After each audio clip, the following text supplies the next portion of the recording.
Periphery 3, select difficulty. Hard. Genty. Wicked cool. Super challenging. This is hard for somebody who does not know the band very well, like myself. Yeah. I had a tough time listening to this. Yeah. I'll say that, but I know you guys were excited for this album. So oh, yes. Let's get into both sides of the spectrum here.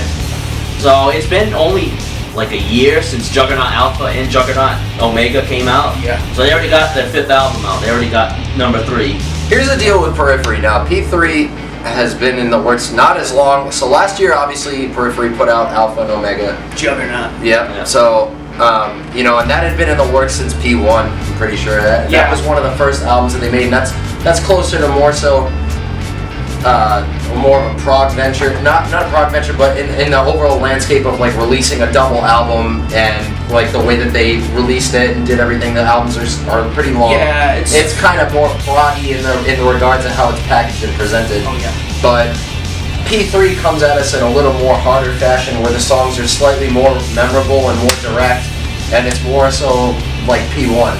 P1 with a little bit of the production of P2. Yeah, I would say more with the vocal capabilities that Spencer had from P2, that he introduced from P2, are absolutely present on P3, but you know, it hits with the same ferocity as P1, and even when The Price is Wrong came out, I said, you know, this record's going to be really good because this is the closest to P1 that they've sounded. It sounded like Destroy Race improved up on P2. Summertime is probably a better time, I think, personally, for P3 to come out. It's the kind of weather where you want to have the windows down and, you know, blast around maybe after work, catching some Pokemon.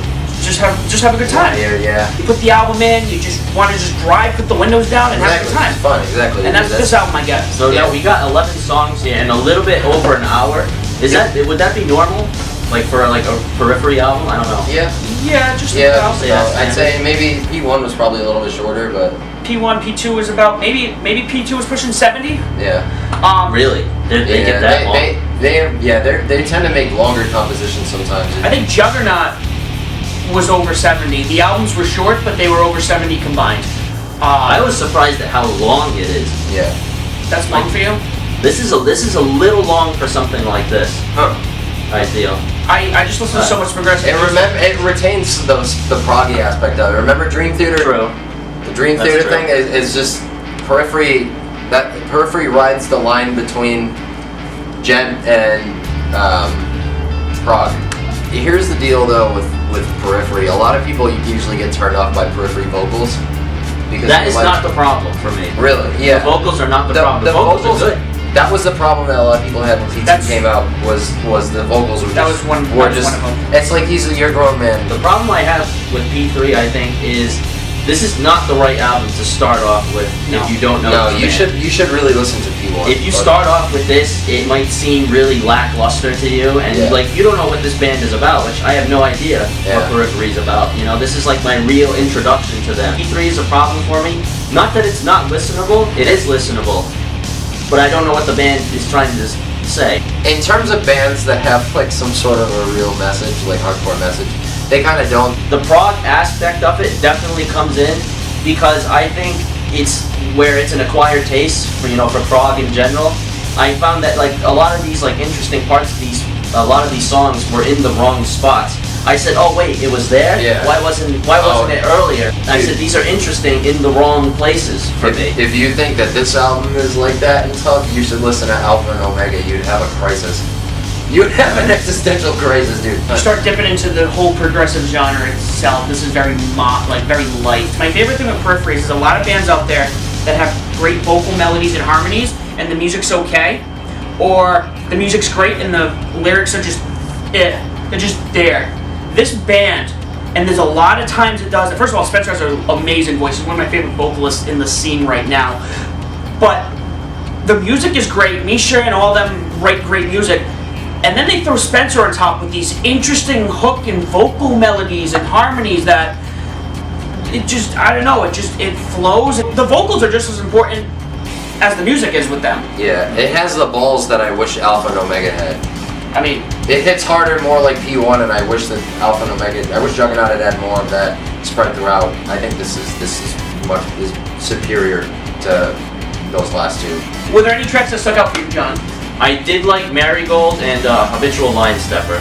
Yeah, I would say Visual Line Steppers. were the ones that stuck out to me. I love The Price Is Wrong. That was the first single that came out for this. I thought that was awesome. We're talking about that song turned me off when I first heard it because I thought, oh, The Price Is Wrong. Happy Gilmore. Yeah. I said I didn't really like the lyricism either. I thought it was very strange. Yeah. I said very random lyrics, I thought. For me, I think Remain Indoors is one of them. Marigold, Flatline, Absalom is another nasty track. Yeah, Absalom was really good. Yeah. As a whole, for me, the album start to finish is great. Like, it is a really good record, man. I'm really stoked about it. It will be in my top 10. Yeah, I think it will be in mine too. I was just so stoked to see that it was like that they released it so soon, just like a year after Alpha and Omega. Which is really short in terms of anyone releasing an album. Yeah, exactly. To release a That's length. fast. Yeah, they have fast. a very fast turnout, but you see that a lot in Gent, dude. Is that a lot of these people just push out material very quickly. Progressive music is like the musical genre for nerds.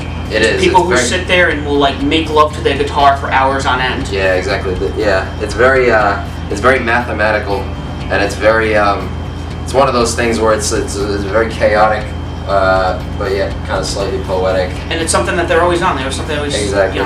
P3, select your difficulty, and share your thoughts on it with us.